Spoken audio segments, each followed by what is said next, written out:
Yo provengo de un sector que se llama San Juan de la Costa. Mis abuelos aún habitan ese territorio de las Quermapu. Mi abuela paterna vive en una localidad que se llama Cumilelfu y yo crecí ahí con ellos. Mi madre me tuvo muy joven, emigró hacia Argentina y me dejó con los abuelos. Yo creo que para mí tuvo especial significado porque las Quermapu, la casa de mis abuelos, un lugar, digamos, donde siempre hubo cosecha, donde siempre hubo gente moviéndose por el sector. Conocí muchos cantantes mapuches, tuve mucha cercanía, pero no había esta reflexión sobre lo que significaba esto. Son procesos que se viven. Entonces, siempre, digamos, tuve mucho contacto con las prácticas culturales de mi familia. Ahí se producía chicha, se produce aún, digamos, también morcilla, queso, todo lo que proviene de las faenas que provienen de las labores propias del sector campesino, y también estuvieron los relatos orales presentes.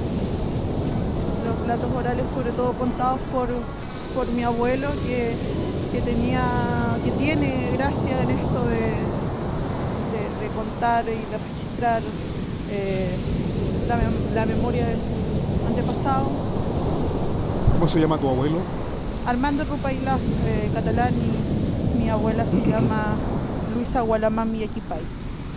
Mi bisabuela vivía cerca de Pulotre, en un territorio que se llama Mopilmo.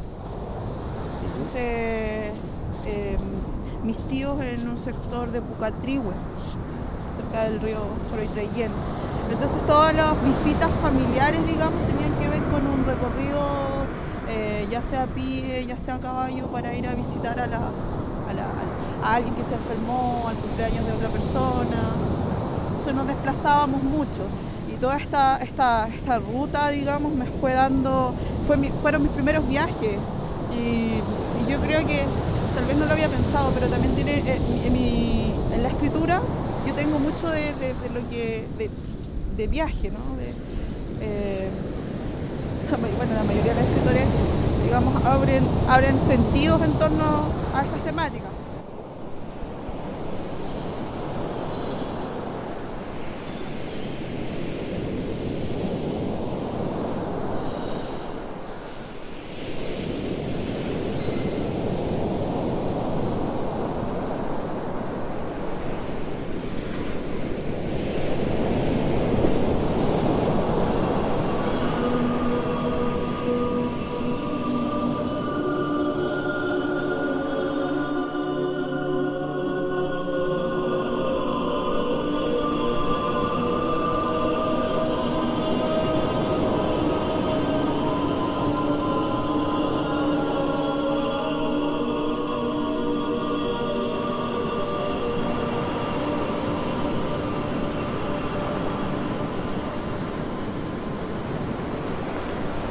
Cuando llegaste, el océano detuvo sus oleajes, los peces comenzaron a mirarme allí en el lugar donde aparecen y desaparecen los náufragos. Surgiste como un faro, alumbraste hacia atrás las noches del círculo en espera. Yo comencé a correr por las orillas y me arrojé a las sales para buscar tu cuerpo plateado entre las algas.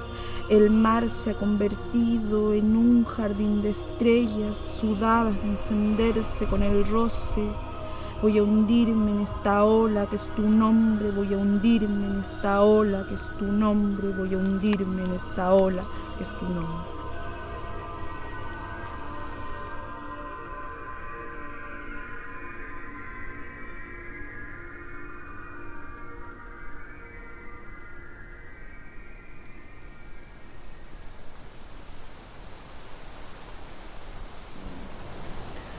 ¿De qué manera crees tú que tu poesía, digamos, ¿no?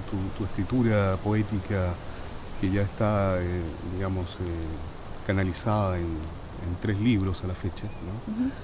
Que sería Las tentaciones de Eva, ¿no? La seducción de los venenos y tu libro inédito Invocación al Chumpal, ¿no? ¿De qué manera crees que todo este recorrido tuyo, digamos, ¿no? A través de la poesía, dialoga con las poéticas nacionales y las poéticas universales? ¿Qué cosas toma, digamos, ¿no? de la poesía chilena? ¿Qué cosas toma de la poesía latinoamericana o de la poesía universal? O sea, yo creo que la lectura y las influencias siempre parten por la experiencia, ¿no? Entonces, en la casa donde yo crecí, no habían textos de literatura porque ningún familiar mío había terminado la enseñanza básica. Entonces los textos que habían eran la Biblia, esto de catecismo. Entonces cuando yo aprendí a leer, lo que más leía en mis vacaciones o en mi tiempo libre eran estos textos una y otra vez. No solamente, digamos, una vez, sino que recurría a ellos permanentemente. Y después vienen los textos poéticos porque me gustaba la música, digamos, la musicalidad. Y tuve un profesor que se llamaba Juan Mancilla cuando era chica, que le gustaba mucho declamar y que nos enseñó a declamar. Yo de primero básico a octavo básico, no, a cuarto básico yo lo tuve de profesor. Entonces mi proximidad ahí vino con la Mistral, porque precisamente la Mistral trabaja lo religioso. Entonces yo uní, digamos, esto que yo traía de aprendizaje de la Biblia, no sé qué, temas judeocristianos, lo relacioné con lo que era la Gabriela Mistral en principio, y ya después, claro, la mirada se va ampliando. Tú has mencionado, por ejemplo, el tema de la oralidad, el tema de la declamación. Y ahí la poesía, digamos, adquiere una especie, digamos, ¿no? de estatuto oral, ¿no? Y que, en definitiva, también era el estatuto que tenía la poesía en nuestros pueblos originarios, ¿no? El pueblo mapuche, digamos, el ul, ¿no? El ul cantún, el acto de cantar, digamos, ¿no? El ul como poema cantado, ¿no? Era un poema que tenía sentido en la medida, digamos, en que se comunicaba al pueblo, a la comunidad, digamos, ¿no? A la familia, ¿no? Y eso conllevaba, digamos, toda una performática, como lo llaman ahora, es decir, movimiento, entonación de voz, emocionalidad, etcétera, ¿no? ¿Crees tú, digamos, que tu poesía hoy día ha ido adquiriendo esos rasgos, que ha ido desmarcándose de la letra, como para ser expuesta públicamente, digamos, a través de esta declamación, de esta oralidad? Bueno, yo he tratado yo conscientemente en realidad igual he trabajado esto en el último libro. Quizás en los otros no lo trabajé tan conscientemente, por lo menos en La seducción de los venenos me preocupé más del lenguaje mismo, de la estética misma. Para mí son poemas mucho más redondos, por decirlo así, pero en la Invocación al Chumpal, si bien yo siento que de repente tiene esto ripio, que si uno lo lee, dice, bueno, si uno lo analiza formalmente, digamos, con la conciencia de Occidente, no, tiene ciertos ripios, pero oralmente a mí me hace sentido.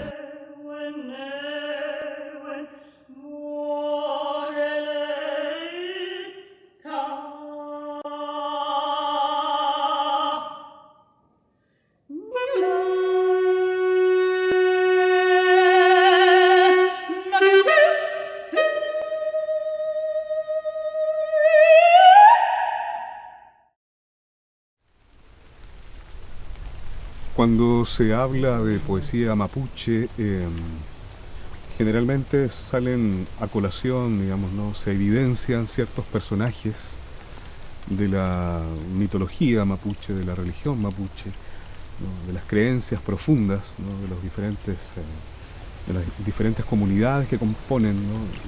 al pueblo mapuche hoy día. Y estos personajes, digamos, ¿no? El abuelito Huentellao, por ejemplo, de la zona Huilliche, ¿no? O el Chumpal, ¿no? O la Chumpal, ¿no? Que es un personaje mítico, ¿no? Que tiene diferentes caracterizaciones según la zona en la cual se cuenta este relato, que forma parte, digamos, de la narrativa tradicional mapuche y que es una especie de sireno o sirena, ¿no? ¿Por qué esta figura, digamos, ¿no? ¿Por qué este personaje? ¿Qué implicancias tiene, qué connotaciones y qué proyecciones quisiste ¿no? generar a partir, digamos, de la escrituración poética de este personaje tan arraigado en ciertas comunidades y en la memoria, ¿no? tradicional mapuche? Bueno, lo del Chumpal parte en realidad con mi estadía acá en Niebla. Estuve por asuntos estudiantiles, estuve un año viviendo en Niebla y creo haber observado muchas tardes el mar y haber pensado muchas veces en figuras que podían provenir del mar y haber tenido estas conversaciones con más gente y haber comenzado a escribir y a generar relatos marinos de seres que habitaban el mar, llevó a que escritores amigos mapuches me empezaran a revelar estos relatos y me empezaran a asociar con este relato, que era un relato que yo ya conocía pero que en el cual no había ahondado. Entonces me sedujo la idea del canto, de la invocación que crean las personas que van a la orilla hipnotizadas a esperar la aparición de este personaje que rapta a las personas, que los persigue en los sueños, que tiene toda esta connotación, digamos, de seducción fatal para el enamorado o enamorada.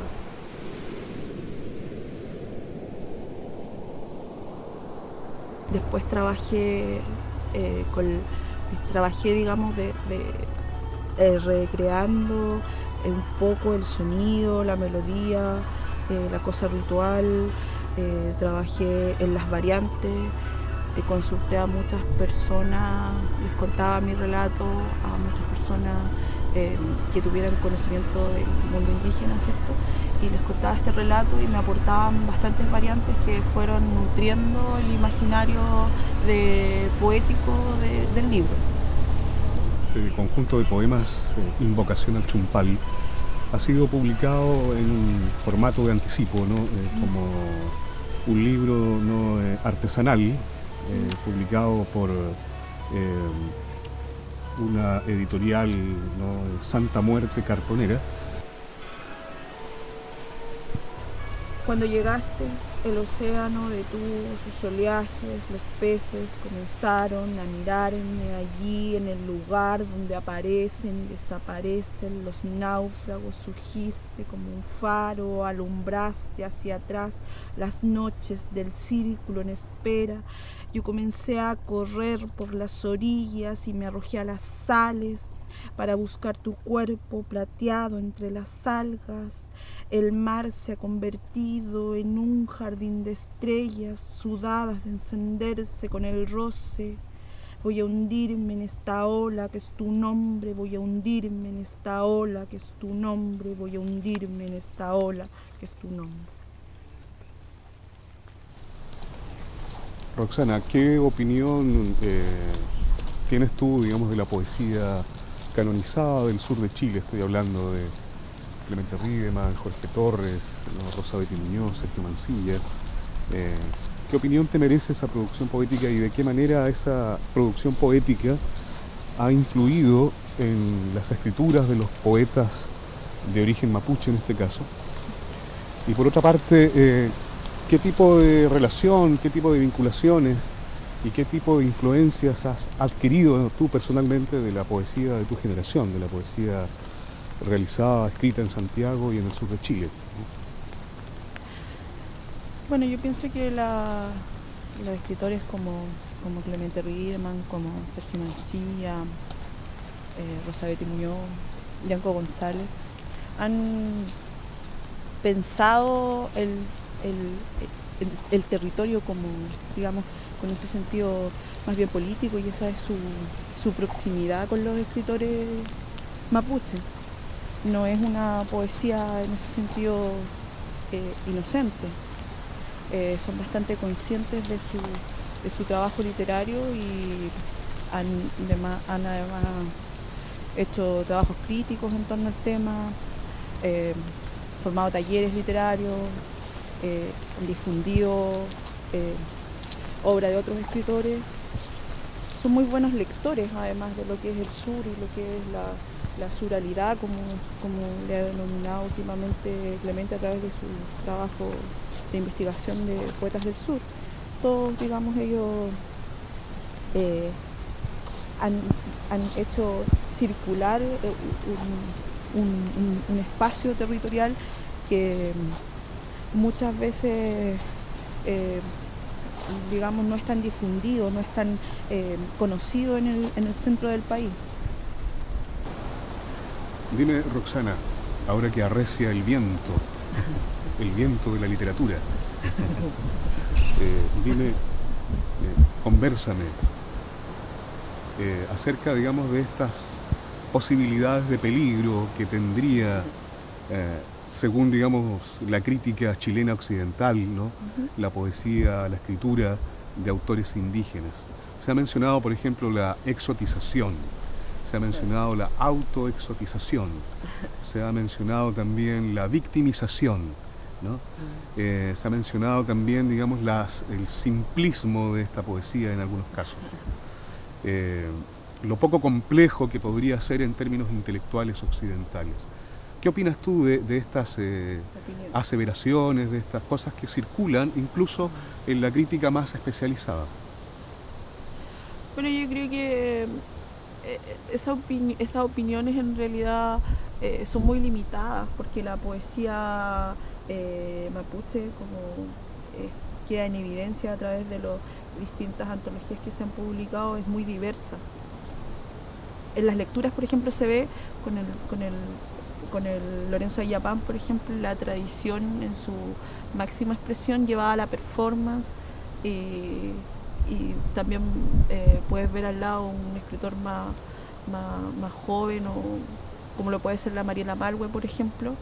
Entonces tú ves que hay una diversidad y que, por lo tanto, cuando hay diversidad, cuando hay nuevos caminos, yo creo que no hay, digamos, una fecha de caducidad de la poesía indígena.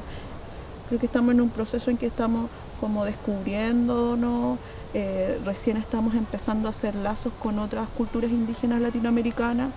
Falta mucho todavía por armar. Hay un sentido también político-cultural, digamos, donde estamos trabajando y donde estamos armando cosas. Entonces yo creo que es más el susto tal vez de la academia por los temas que se les agotan en cuanto a estudios como que en realidad también es complejo tratarlo. Entonces, no, tal vez las teorías ahí, no, las que en algún momento hicieron, ya no calzan. Entonces, yo creo que los escritores indígenas estamos más preocupados de descubrir nuestro origen y de revitalizar nuestra memoria.